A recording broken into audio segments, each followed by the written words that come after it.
things and share your thoughts, okay? It's gonna be a kind of discussion, okay? I mean, what is happening in Nigeria, man? I don't. It's pathetic. It's pathetic, man. I feel for Nigeria. I feel so. I feel for Nigeria. I feel the way it's tight, the way the tide is going. I pray for Nigeria every time, but I just feel for them right now, man. People are suffering, crying. People are not happy. You can see the anger in the faces of people. You can see I saw it's a kind of a video today where a woman was carrying a baby and she fainted. She said she had not eaten for 4 days. It's just a pity. I would say it's a pity. It's painful to see all this stuff happening. It's a pity. It's so painful to see all this stuff happening. And that is it. So we just hope that things will turn around. We hope things will turn around. And I saw another video, truckload of foodstuffs be turned around from Niger State back to the north. So yams and tomatoes, all those stuff. Man, what is happening in that country? What is happening in that country? People are suffering hunger, foodstuffs, the price is skyrocketing. The lot of naira is just somehow. And these things are happening. I saw some shops, a shop today in Abuja being locked up, being sealed, or rather. Man, I saw people across River State, they were crying, civil servants that they've not been paid. How can they survive? How will people survive? This is not the Nigeria we voted for. This is not the Nigeria we hope for. This is not the Nigeria we we be clamoring for. This is not the Nigeria we'll be clamoring for. It's just so bad. It's so pathetic, okay? What do we really what is the way forward? What is the way forward, man? That's the question. Oh, answer that question, man. That is the truth. Who answer that question? The question need to be answered because people are suffering. People are really suffering. Sometimes people will wish I mean that could be a real help, It could be a real help. But how can you help? How many people can you help? People are so many that are suffering. Just so many. So many. Salaries are not paid. The price of fuel is going up. Dollar to naira is on the rise. Farmers can go to farm. Killings are kidnapping. People are protesting everywhere right now. Come on, we really need to. I don't know. I don't know, guys. What is happening in Nigeria? Those in diaspora, don't think because we are in diaspora that we are just okay. We should we should feel for people back home in Nigeria, man. We should feel for them. We should feel for them. The truth is that the people they voted really, and the vote was stolen. So don't blame the people right now. Because I see it on Twitter, people are saying, "Hey, we told you, vote wisely." But now they did vote. They voted wisely. It's not their fault. It was rigged. It was rigged. So, man, where do we go from here? To this state, I will watch Arise TV. Oh, okay. Where do I start from, sir? Is it the Labour Party crisis?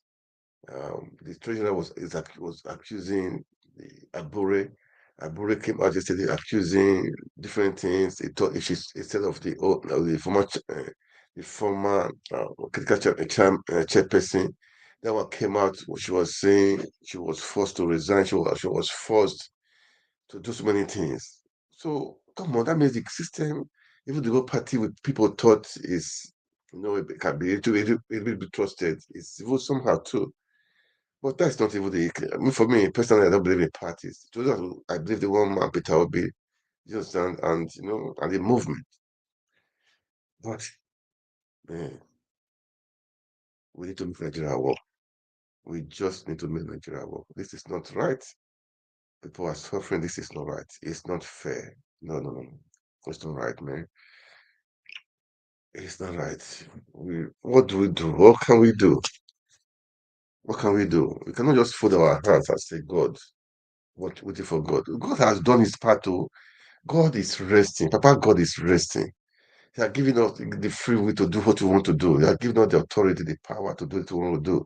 So the power is in our hands. It's not God. It's not God. God has done everything he has done. God has blessed Nigeria. Natural resources, human resources. Go to the north, blessed. Go to the south, blessed. To the east, blessed. To the west, everywhere, blessed. Is it sea? Is it water? Is it land? Come on. So we have no excuse. This is human management. Human management. Human management. That killed, has killed the country, man. Yeah. What is the way forward? That's, yeah. Today I was saying I won't just say anything, but please, as you watch, kindly like, share, okay? Make comment, okay? As I said before, there is YouTube channel. Please kindly subscribe to it, okay? And there's Twitter handles, Twitter handle and the TikTok also. Please kindly follow also. As I was saying, guys, we need to make Nigeria work. We need to make Nigeria work. I will just play the video of. Okay, maybe I will start with um the Labour Party stuff, where the immediate critical chairperson came out to see her own today too. Maybe I'll start with that before I go to the crisis that was happening. Okay, that was just Fubara and Wike, what the video went viral when the VP ordered him to go and greet his emperor Wike, and Obaseki Snubs Shaibu. You see, politicians, you cannot trust them. Cannot trust them. Shaibu with what they call it with Obaseki when they were together with the last election, we were saying 4 and 4, so 4 and 4. Ogbane, 4 and 4, Ogbane, 4 and 4, Ogbane. Now can just make it that not at all able to shake, but they snub him. You should be a man. Why should they snub him? You should be a man. Politics, don't shake. That was why we care Fubara or we can shake Fubara. I mean, that's how it's supposed to be, man. Politics is not do or die. Politics is not do or die. That's you win some, you lose some. Okay, but at the end of the day, it's to make the country better. That is what we are saying. Making the country work. That's the bottom line. Okay, making the country work. That is how it's supposed to be. Not um, um, using personal, interest override the interest of the people. Well, people are suffering, dying. They don't even care. They don't. They don't care. They don't. Do they really care? If they do, I think by now, I think we has been there for long now. 7 months. How many months now? How many months now? It's been there. 6 months. It's been there for some time now. It should have been able to solve some issues. I started the security issues. People can't go to farm. They can't go to farm. What? Come on. The military, they know this stuff. They know what is happening. They know. They can fix this stuff if they really want to fix it. If they get the admission and they really want to fix it, they can fix it. They can fix it.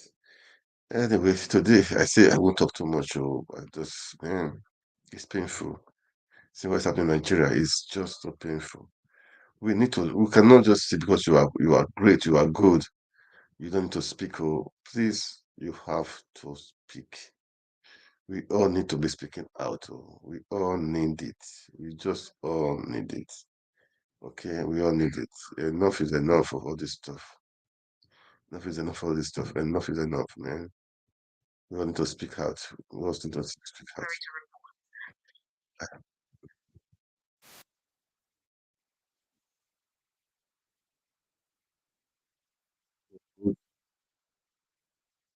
It's not good. This is not good at all. This is bad or rather. Okay. This just listen to okay, Tabi was saying they will because the crisis happening in the party, he said they will try to have external auditor to audit the account, which is this is what we're calling for accountability. I put some part of it yesterday, but let's just watch this one. Let's watch this guys and share your thoughts, man. My own is Nigeria, making Nigeria work again. That's just my own. Not all this stuff. Okay. When Nigeria work, people we need to find a way out to make sure the suffering in the land is stopped because see protests everywhere. Protest, man. Protest. There is hunger in the land. We are seeing, well, I don't know why they see it. They said the person is holding goods. Why they see that supermarket in Abuja, I don't know. And these are the time we know we can find some people, find them. Then they need the food. Okay, when you see it somewhere, you are a kind of um, people are working there too. If you see that place, people are working there. Who will pay them? We should be smart enough. Okay, we should be smart enough. We should be smart enough. Find them. Okay, find them. Give them a fine. Let them pay the fine. Let them pay the fine. That's how it's supposed to be. Not just set it up. So people are working there from the cashier, the manager, even the gate man, the security there. Eh? Who's going to pay them? Who's going to pay them? Are you going to foot the bill? Man, oh, there are so many things we really need to improve on in Nigeria, man. So many things we need to improve on. Decisions, taking decisions is its expenses and how funds received were disbursed in line with best campaign practice and spirit of accountability. The party's presidential flag bearer and other officials say, contrary to reports suggesting it received billions of naira in free-will donations for the elections, it only received a total of 596 million naira from supporters and 800 million naira from the candidate. When I'm involved with anywhere money is, it must be transparently all the funds received directly and directly from that. It's not up to 1%, it's about not up to 1% of what is mentioned. People are claiming we received about $150 million. And as 8 years, we haven't seen 1%. And I stand for anybody to dispute or prove that. A breakdown of Professor David Costa, and I'm here today to introduce.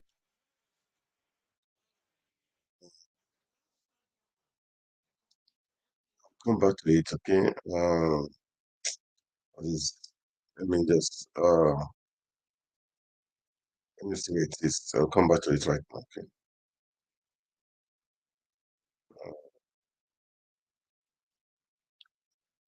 Let's go back to it. Okay.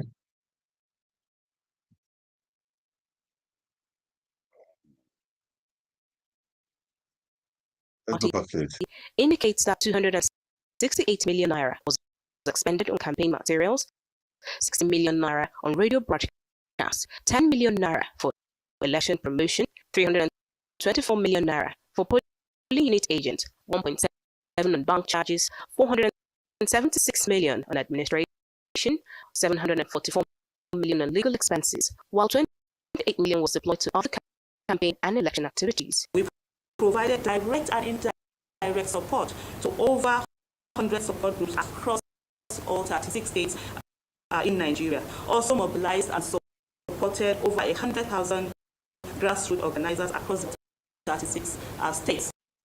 The officials assured party supporters who contributed that their funds were meticulously utilized with approvals from the party's presidential candidate, Peter Obi. Whatever decision we took in terms of disbursing funds, we are made with the full acknowledgement of His Excellency and also signatories to the account. So no funds left the account without the approval of His Excellency. On the recent accusations of fraud and abuse of office against the party's national chairman, Peter Obi calls for thorough investigation.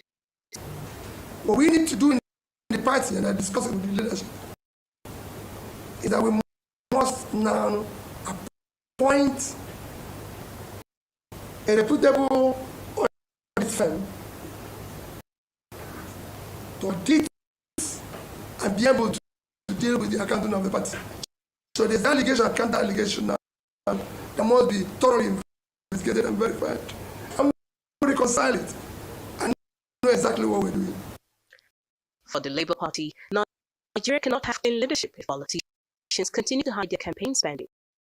The spotlight is now on the ruling All Progressives Congress, the People's Democratic Party, and other political parties to present their expenses. Chinaza Samuel, RI.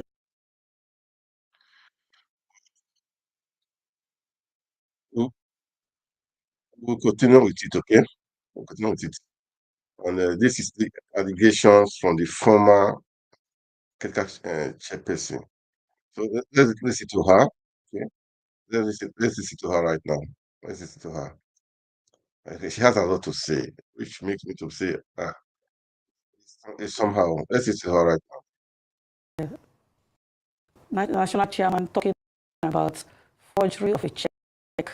Then I decided to come here and clear myself on the issues. I was nominated, appointed to be the acting national chairman after the demise of Salam. So from then on, my name was not affected on the check because of the problem I had with my ID cards. All the issue of my name, the check of 7th February till March 18th, they were talking about. I didn't know anything about the forged of a check by Abure to withdraw money from the account. I was just waiting until when my name was clear, until my name was cleared. There was a meeting in Benin on the 29th of March where I signed some checks for the meeting we had on that day for working committees and state chairman for that meeting. That was the only check assigned. But between 7th February and that day of that check that was forged, I didn't know anything about it. So I was surprised that he mentioned my name, that two of us signed those checks. I'm not surprised because the chairman has been forging signature. Like when he removed him from the office, he asked me to come and sign sign off of from the bank, which I did not do. He forged my signature to remove me from that bank account and put his name as the chairman. I was appointed as the acting national chairman after the demise of SLM, and I acted for only 3 months. And before then, I attended 2 meetings as the chairman of the party. One was a meeting that was slated for all the 18 political parties chairmen and national secretaries of all the parties. Well, Ms. Labake, I was appointed. Ms. Labake, please allow me to interrupt you and pick up on something you said earlier about the forged checks. Okay. We just want to clarify that you are saying you had no knowledge of these checks being signed that are in question, and you are surprised that your name has come up. Is that what you're saying? You did not know these checks were signed? Those checks that was forged by secretary for chairman, I didn't know about it. When did you come to know I about didn't them? know when he forged those checks. When were you When I heard it through the television.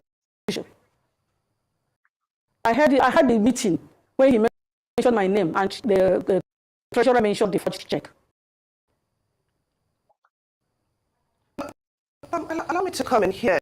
You know, you said something about being surprised, you know, because that is a usual habit of his, forging checks. And I'm wondering if you have evidence, because Julius Abure was on the money trail yesterday, and he came, you know, with a number of checks and documents to back up his claim, you know, that he has not defrauded the party in any way. But here you are on national TV saying that he has been forging checks. Do you have evidence to back up your claim? So I didn't know. The treasurer accused him of forging checks, which I didn't know about because I was just a new in that office. Before because my signature was not changed immediately I entered in that office until when from 7th February to March, I was not a signatory until when my signature was perfected. Then I became a signature. But as I had a signatory to the account. But as at that time, when the check was forged, I did not know about it. On the 29th of March, or the 28th of March, the meeting was a NEC meeting. When Julius Abure said that I should step down as acting chairman, national chairman, so that he would take over.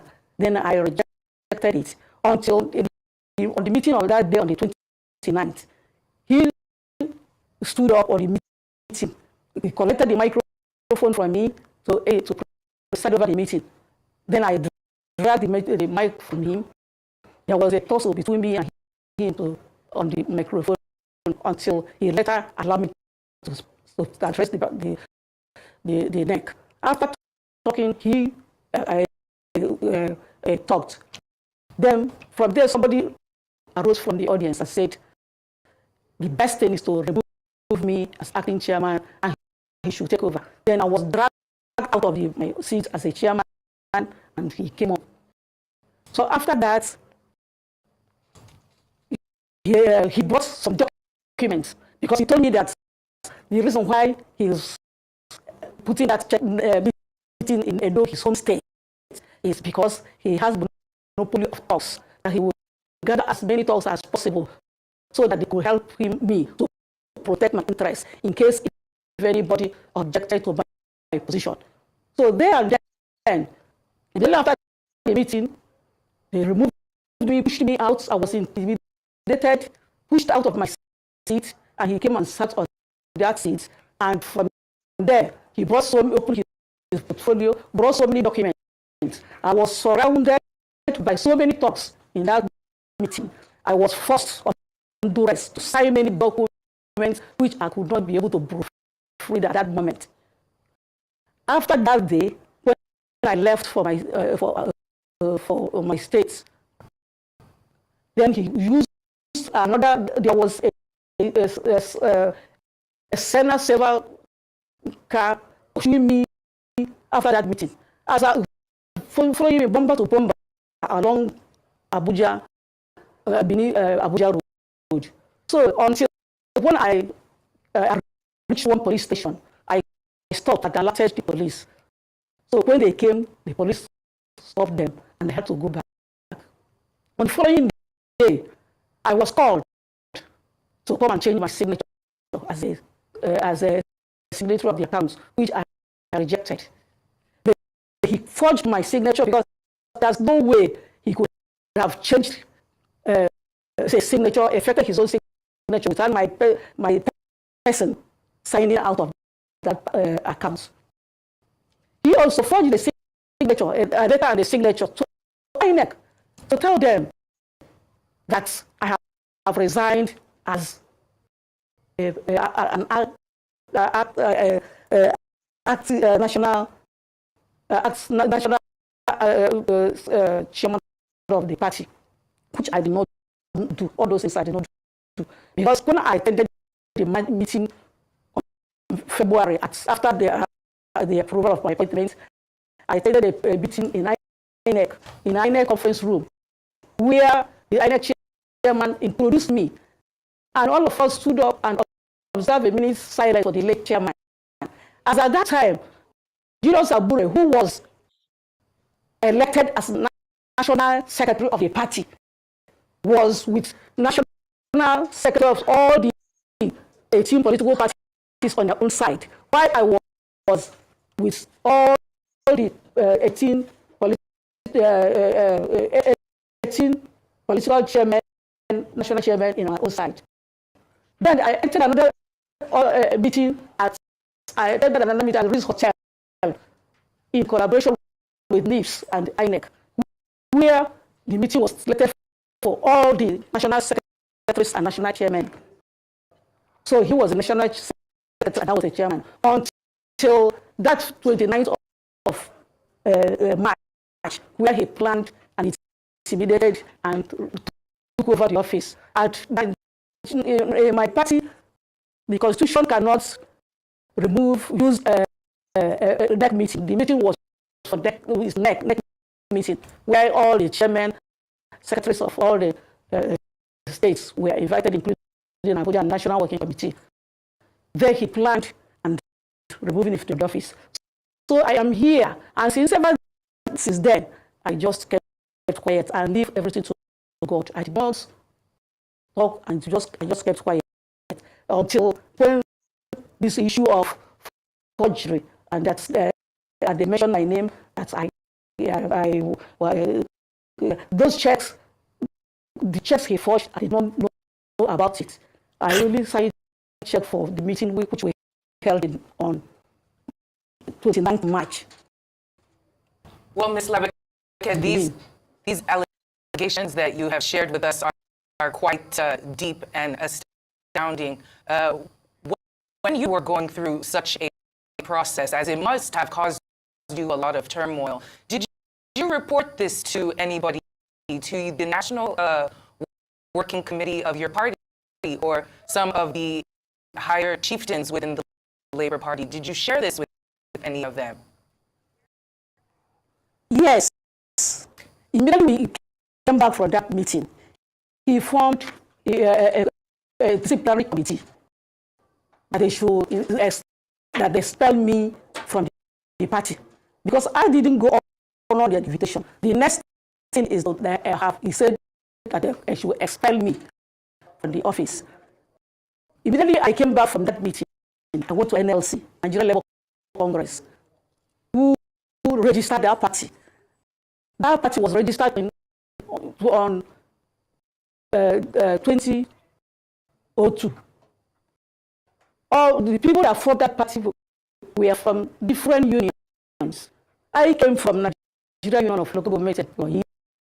I retired as a director in that office, and I was one of the founding members of that party.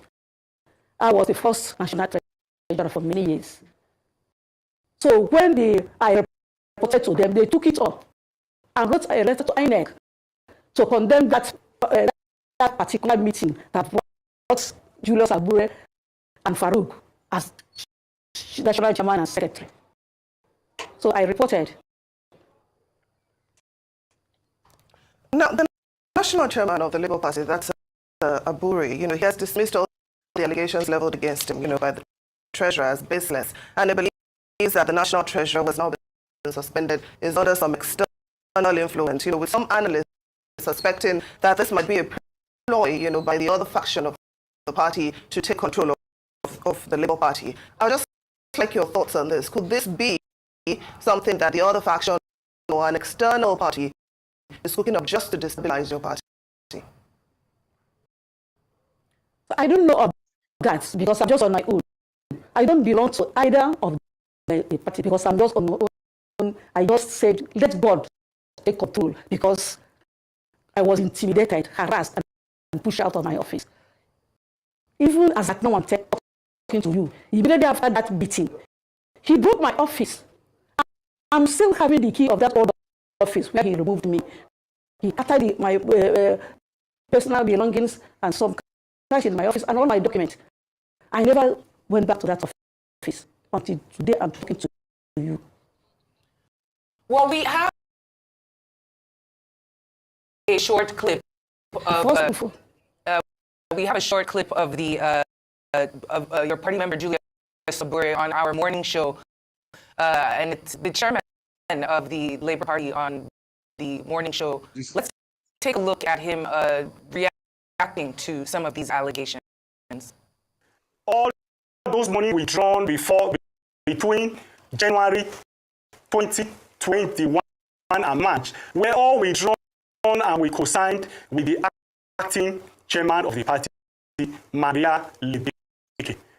I was the national secretary of the party at the time, and there was no way I could have withdrawn money from the account, or any person could have withdrawn money from the account without the A signature. We were able to withdraw because we effected all the changes in the signatory. We brought in the new acting national chairman, Maria Lebeke, who signed all the checks with us. She equally, Oluchi Opara, was one of those who also signed some of those checks.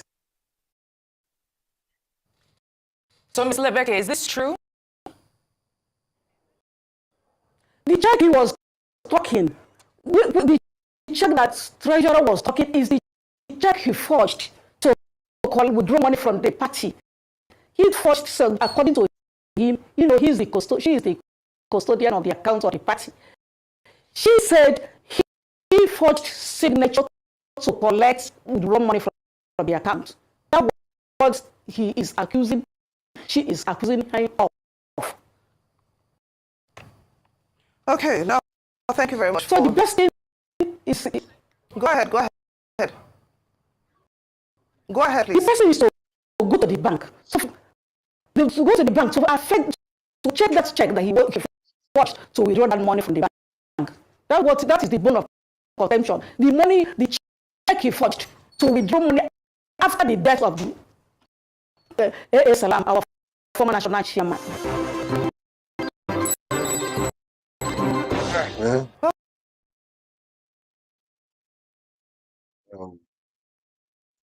Yes, I'll still go back to them. Let's go back to them, okay? Let's go back to them. This is too bad for the party, really, man. It's really bad for the party.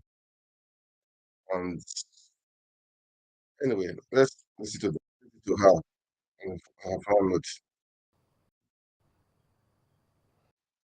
Yes, that's what they're supposed to do instead of suspending the national treasurer to find out whether that had this allegation. Because she is in charge of all the money from the party, so he knows better than anybody. When I think that if the committee should do justice on that issue, then we'll know who is right and who is wrong. That's the best thing to do, instead of suspending her. Let Nigeria hear her, whether she's right or wrong, or whether Abure is right or wrong. Whoever is wrong should be punished. Well, that is my own suggestion. Well, we'd like to thank you so much. This is a serious issue as per Labour Party. This scandal is much, which is not good for a party that people Nigerians are trying to trust, trying to rally around to build a nation, but this is happening in Labour Party. We'll just say then, I mean, they're all the same. They're all the same. You just a little, this is happening. That means it's all the same thing. It's too bad, really, man. It's damn too bad. It's damn too bad. I hope I hope they clear up all the mess. Now, I should be going campaigning stuff happening in Edo State. We'll go trust them, man. With all this happening right now, we'll go trust them. It's not good for them. in the upcoming elections, in those states. It's not good for them. It's not good for them. This is a bad omen for them. It's not just good. Okay, so I hope Peter Obi should be able to. Is the president candidate? Is the leader of the party? Should be able to bring some trust into it. Okay, he should be able to bring some trust into it because not too bad what is happening. It's not good. Okay, and it's not good at all. All right, I think that's the video for today. Let's take the last video for today, and it's all the same thing. Okay, just all the same stuff. Just to take part of it. Okay. Please, guys, as you watch, kindly like, kindly share. It's important to make comments. Let's build a better Nigeria. Going out this evening. Fantastic. Starting off the weekend. A better Nigeria, okay? Yes, Wike were in attendance during the meeting. River State Governor Fubara was asked by Vice President Kashim Shettima to acknowledge his predecessor. Yes, Wike, generating reactions on social media. Well, let's take a look.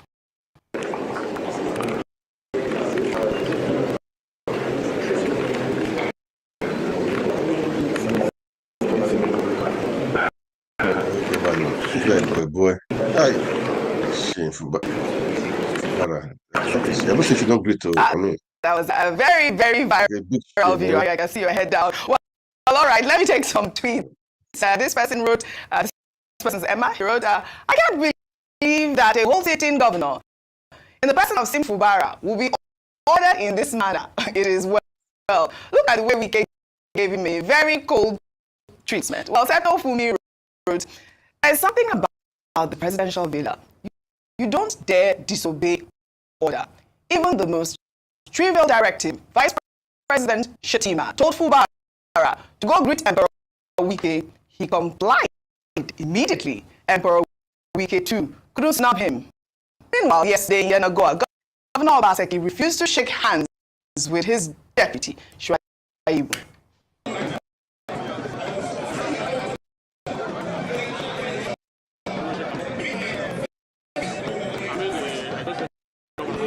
So you can say Fubara is a very nice guy. He actually obeyed. He obeyed. He's obedient and he obeys the rules and regulations. He went straight to do what Vice President Kashim Shettima wanted. But you said that Governor Obaseki was snubbing. Yeah. At least what was that? Even though there was a delayed reaction from Minister Wike when he had to look up to see who was saying hello to him, but he still responded. Yes. Oh, I think almost with a smile. But Governor Obaseki was like, if I was like, hey, they should also trend with that, like, yeah. No way, not happening. But I think it speaks to the fact that these were people that were charming in the past. They called themselves my brother, my friend, my father, and all that. And it just goes to show that all is not well in, between the relation. No love lost between Governor Obaseki and his deputy, Philip Shaibu, who is also hoping to get the ticket of the PDP in those states to run for governor. But beyond that, he said something that it looks like Governor Fubara. This is a problem. He has identified as, in fact, they say that he's too obedient. He listens too much, and that sometimes he should get a bit of backbone. Yeah. That's in the conversation. As to, it looks like he's trying to make peace with his godfather, with the man whom he credited during his inauguration speech. That was, I have to give honor to whom it is due. Yes. And I give it to Wike. But it looks like Minister Wike is not having it. No, he's at least it was civil. So I applaud that. But beyond that, the conversation they were talking about earlier, the importance of the governor's meeting with the president and these key stakeholders to address two big issues, security and food security. That's good to see. And I hope they'll put away their differences to work for the people. They can fight in the private. Yeah. They can have disagreements in the private. Absolutely. What did they expect Fubara to do, actually? Was he going to not just disobey the vice president? He could though, but he could. People are saying, he's a governor. Wike should be the one going to let me ask you a question.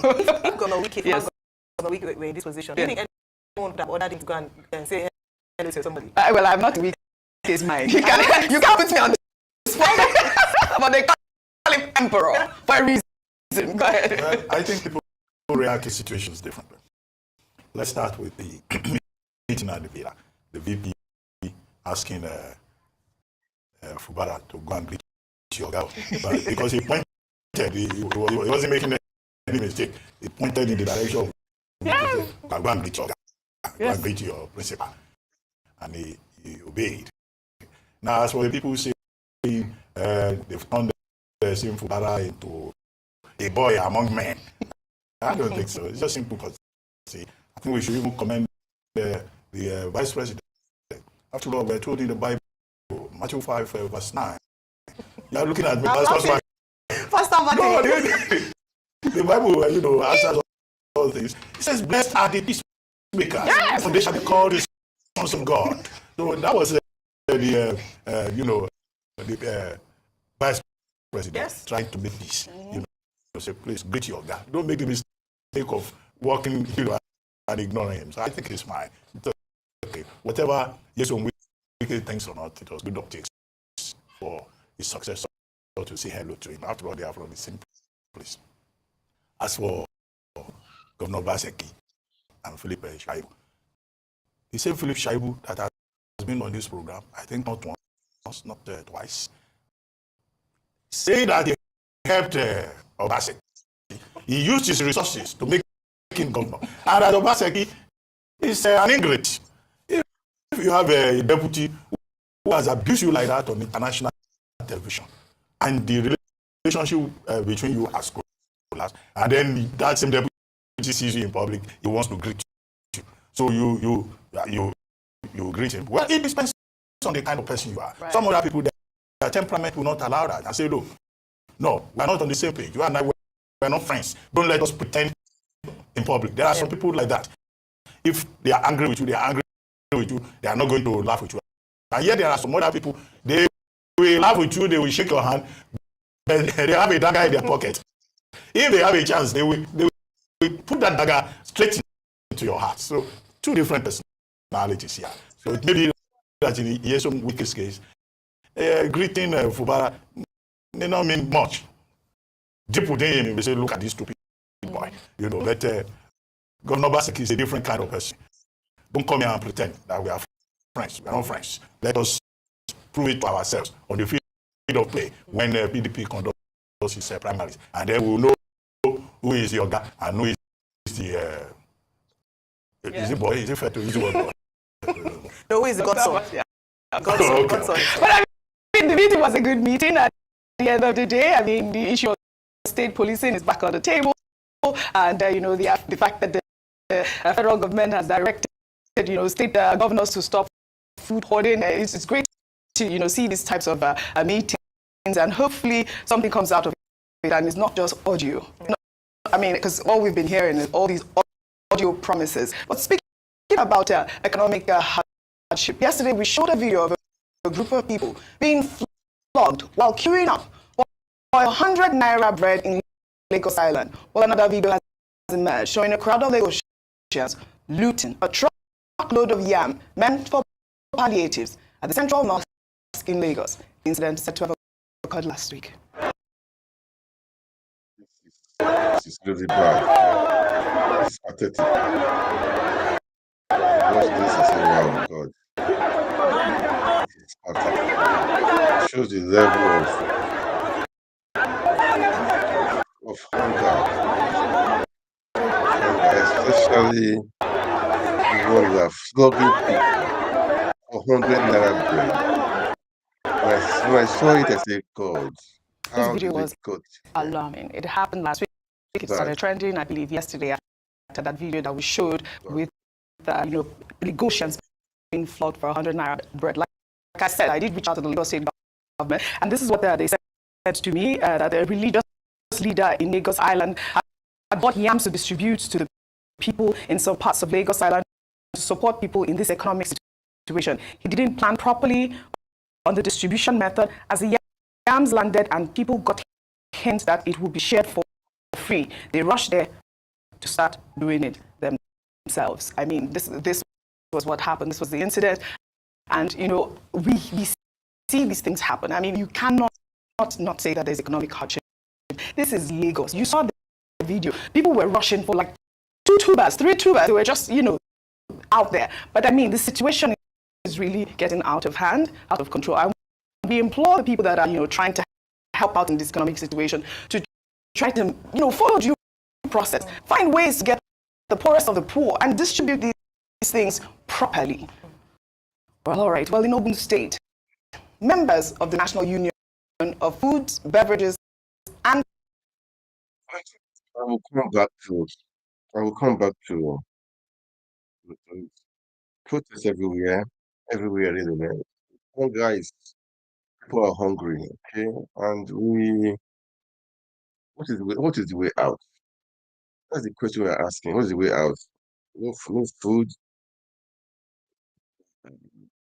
people are hungry, and those people, what are they going to do? Okay, look at in Ogun State, in zero time. Let's say it. People protesting, for the ban sachet alcohol. People will lose jobs in the first place. People will lose jobs also, man. So we should be reasonable. We should look at all the sides. What will be the gain? What will be the losses? What are the gains? We need to do it. Everything our things we really need to into consideration. But they are not doing that. They just hand on hand. It's not fair. People are working. People will lose their jobs too. Okay. People too will lose their jobs. People too will lose their jobs. So you see, so many things.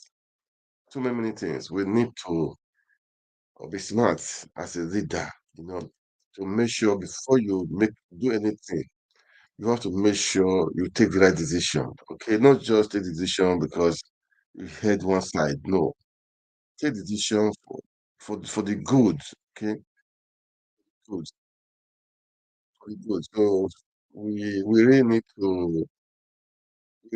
to make things happen. We need to plan for our nation, for the people you are governing. Not just ban the shops, ban the sachet water, sachet alcoholic drink. People are working. They earn money to feed families. Let's let's make it. Let's be real, man. Okay, let's be real. Let's let's watch. Let's continue watching them. Okay. People in this midst of scarcity. But I recall Charles Darwin. Charles Darwin was the one who propounded the theory of survival of the fittest, the theory of natural selection. And he said in cases where you have issues with food, with health crises and all that, only the strongest will survive. And this would seem to be a literal, application of that theory. Where, food is available, you see how they are struggling. Only the very fit and the strongest will have access to those tubers of yam. But why the planning of the distribution is important is that, look, some people could be injured. Absolutely. Some people could collapse. In fact, they could degenerate into a riot. In fact, the next time food is being distributed in this manner, people can kill each other. Absolutely. That is what happens when you have a chaotic situation, where life is beginning to border on the nasty, the short, and the brutish. So, planning the distribution is important. Whoever wants to donate food should place plan, and maybe they can liaise with state authorities also to assist in helping with distribution. The only problem with that is that the philanthropists will be afraid that the food that is being made available may end up in the houses of the civil servants who themselves are hungry. But if planning is fine, there's nothing bad in giving to the other people. Secondly, the people protesting. It's not only in Ogun State that people have been protesting. They protested also in Lagos over the ban of pet, items and sachet drinks. So it's not an Ogun State problem. Okay, we hear you. And this is the background. NAFDAC, as far back as 2018, had consulted, had met with the same distillers and alcoholic beverage retailers and manufacturers, okay? And it was agreed that, you know, because of alcoholic consumption, which WHO says is responsible for about 200 ailments, that this should be phased out. And they said by 2022, the manufacturers of these alcohol drinks should reduce by 5%, but the enforcement of the final stage of it will be in January 2024. And NAFDAC, under Professor Mojisola Adeyeye, who has now been reappointed by President Tinubu, in recognition of her commitment, hard work, you know, and the leadership that she has provided in that agency, now said, okay, they will start implementing. It's the implementation of what was agreed upon that has caused a problem. Even Manufacturers Association of Nigeria is protesting. Manufacturers Association of Nigeria, the DG, Shegun Ajayi Kadiri, was on the same program, right? Yes, it was on the morning show, saying that, look, about 5.5 million people will be kept out of work, and about 55,000, you know, businesses will be affected. And instead of stopping alcoholic beverages from being produced, that what government can do is to put one in caution. You know, the Surgeon General has said alcoholic drink will be dangerous to your health. The same thing that is done with what is it called? Yes. With tobacco, you know.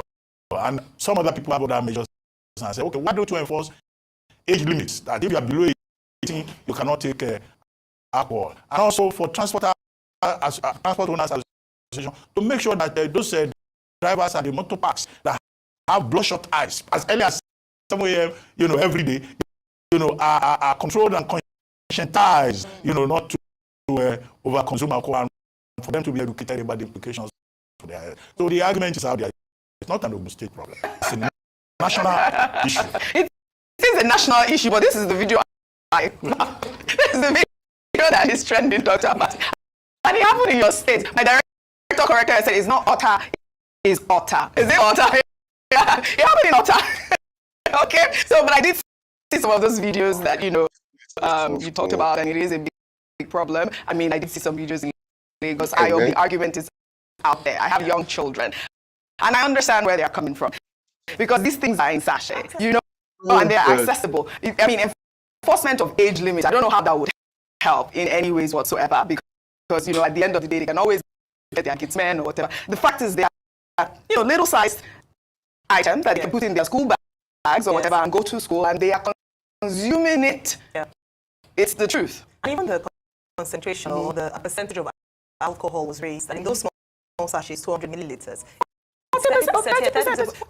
Whilst in a bottle, you can get about 5%. So it's not just the content, it's the fact that it's concentrated as well, or the percentage of alcohol is quite high. And they identified the fact that we have an underage drinking problem. Yes. One that perhaps we don't understand the scope of this or how bad the situation is. And according to WHO, underage drinking leads to other things. There's more propensity to do hard drugs, to fail in school. So there's a ripple effect. There's also an impact on crime levels as well in terms of alcohol-induced. But let me say something, which is also the argument for MAN and the BDN, is the fact that the response of the Nigerian regulatory bodies is ban, stop. We're just talking about the nurses yesterday. So when you're unable to use the tools available for you to regulate, then outrightly ban. Now, the effect of banning is that it affects both the intended and then there are secondary effects as well.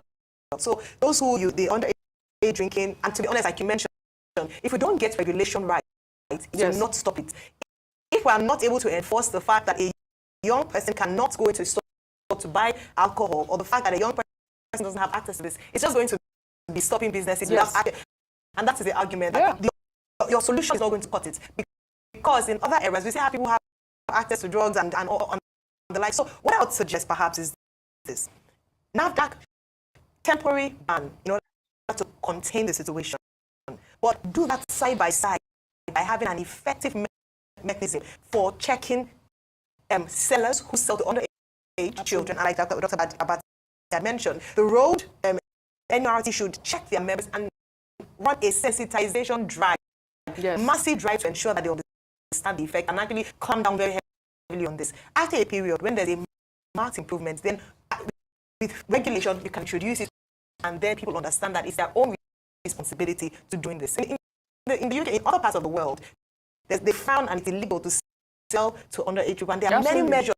You must have ID card. If you look young, you're not allowed to, and then what the seller, the business owner, will be sanctioned for selling. So those are the kind of things that we should I still ask about my ID card. Oh, really? Of course. That's a compliment. Is it? Well, all right. Regulations should be in place. Well, we'll take another story. Let's go. We'll go back to them. Okay, this will be the last part of it. Come back because today, please like, share, and make this happen. Let's watch. On the morning show, challenged the suspended national treasurer of the party, Oluchi Okpara, to provide concrete evidence to back her 3.5 billion naira fraud allegation against him. Speaking to journalist Peter Obi, who was accompanied by Aisha Yusufu, a member of his 2023 campaign team, said he's not involved in the accounting of the party's finances and that an auditor has been contracted to examine the party's finances. All the funds received directly and from that is not up to 1%, it's about not up to 1% of what is mentioned. People are claiming we received about $150 million, and that's 30 years. We haven't seen 1%, and I stand for anybody to dispute to prove that. What we need to do in the party, and I discuss it with the leadership, is that we must now appoint a reputable audit firm to audit and be able to deal with the accounting of the party. So there's the allegation and counter allegation now. They must be thoroughly investigated and verified. And we reconcile it and know exactly what we're doing. All right, Dr. Ayo, you interviewed both Oluchi and Abure in this whole fraud allegation. But I think this is great. I mean, it shows that there's some sort of transparency within the Labour Party. This audit that has been called, it's been going back and forth on social media. People accusing, actually saying, yes, they stole the money. They did not steal the money. This social media type of trial has been going on. But this audit has come up, and I hope that it clears the way. I'd like for your take on both Abure and Oluchi's take on this story. Okay, we had Julius Abure on the program yesterday, where he had the benefit of a right of reply. And they were saying that in fact the party had not seen any amount to the tune of 3.5 billion. I did that before. I have to stop here for today. Okay? Sitting 1.3 billion, and then maybe guys, 700 million. Don't let the totaling about just 2 billion. I will stop there. Guys, don't let what is happening in the country kill your morale, okay? Be strong, okay? We survive. We're gonna survive what is happening in Nigeria, man. We will survive it, okay? Stay strong and believe in yourself, okay? You have the ability to overcome all these situations that come your way. I know it could be somehow, but have the faith and stay strong. Wait, be creative, okay? Find a way out, be creative. Just find a way out. Wait, and get it over. Okay? This is where I will stop for today. And guys, have a happy weekend. Be happy. Make yourself happy. Don't let anybody kill your morale. Don't let anybody tell you otherwise. Be who you are. Be yourself, okay? And you can turn this around, okay? Forget about the crisis happening in Nigeria right now. You can make this happen for yourself, okay? That's what I would say. That's my words of encouragement today. Stay strong. Be happy. Be happy. That's number one. Don't fear. Be happy. That's it. Don't fear. Be happy, okay? And have the best of life. Have the best of life. Make yourself and your family to be happy, right? All right, guys. Thank you so much for watching. God bless you, and God bless Nigeria. And good night. Please like, share, subscribe to our YouTube channel, please. Subscribe to our YouTube channel and follow us on our TikTok. Thank you so much. God bless you.